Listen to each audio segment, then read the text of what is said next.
Prosedur pemeliharaan rutin panel listrik dimulai dengan inspeksi visual yang dilakukan secara berkala, misalnya mingguan atau bulanan. Pertama, periksa kondisi fisik panel. Apakah ada kerusakan fisik pada kotak panel, seperti penyok, karat, atau cat yang mengelupas. Pastikan pintu panel tertutup rapat dan mekanisme penguncian berfungsi dengan baik. Cek apakah ada ventilasi yang tersumbat oleh debu atau kotoran, serta periksa kondisi segel dan gasket untuk memastikan proteksi terhadap debu dan kelembaban. Selanjutnya, secara visual periksa kabel dan koneksi, pastikan tidak ada kabel yang terlihat longgar, terkelupas, atau rusak. Pastikan tidak ada tanda-tanda panas berlebih pada kabel atau terminal, serta periksa apakah semua penutup terminal dan pelindung kabel terpasang dengan benar. Amati kondisi visual komponen di dalam panel seperti MCB, MCCB, kontaktor, relay, dan perangkat lainnya. Pastikan tidak ada benda asing di dalam panel dan periksa fungsi lampu indikator serta meteran jika ada. Pembersihan dilakukan secara berkala, misalnya bulanan atau 3 bulanan, tergantung kondisi lingkungan. Matikan sumber listrik utama ke panel dan kunci untuk mencegah akses yang tidak disengaja. Bersihkan permukaan luar panel dari debu dan kotoran menggunakan lap bersih dan kering.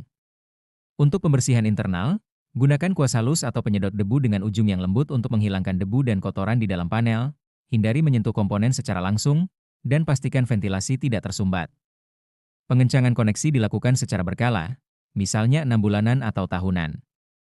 Pastikan sumber listrik utama ke panel telah dimatikan dan dikunci. Gunakan obeng yang sesuai untuk mengencangkan baut dan skru pada terminal kabel, pastikan tidak terlalu kencang atau terlalu longgar. Periksa kekencangan semua komponen di dalam panel. Pengujian fungsi komponen dilakukan secara berkala, misalnya tahunan. Pastikan sumber listrik utama ke panel telah dimatikan dan dikunci. Lakukan pengujian trip pada MCB/MCCB menggunakan alat uji yang sesuai, dan uji fungsi kontaktor, relay, timer, dan perangkat kontrol lainnya sesuai dengan manual. Lakukan pengukuran tahanan isolasi kabel dan antar fasa menggunakan Megger untuk memastikan tidak ada kebocoran arus. Dokumentasi semua kegiatan pemeliharaan yang dilakukan sangat penting, termasuk tanggal, temuan, tindakan perbaikan, dan nama petugas yang melakukan pemeliharaan. Simpan catatan pemeliharaan dengan baik untuk referensi di masa mendatang. Jika ditemukan komponen yang rusak atau tidak berfungsi dengan baik, segera lakukan perbaikan atau penggantian dengan suku cadang yang sesuai. Keselamatan adalah yang utama.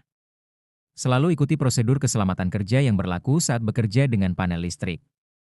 Gunakan alat pelindung diri yang sesuai, seperti sarung tangan isolasi, kacamata pelindung, dan pakaian kerja yang aman. Pastikan Anda memiliki pengetahuan dan keterampilan yang memadai sebelum melakukan pemeliharaan. Jika tidak yakin, hubungi teknisi listrik profesional. Rekomendasi frekuensi pemeliharaan dapat berbeda-beda tergantung pada lingkungan operasional panel. Selalu ikuti rekomendasi pemeliharaan dari pabrikan panel listrik dan patuhi peraturan keselamatan kelistrikan di Indonesia. Semoga prosedur ini bermanfaat. Jika Anda memiliki pertanyaan lebih lanjut atau detail spesifik mengenai jenis panel listrik Anda, jangan ragu untuk bertanya.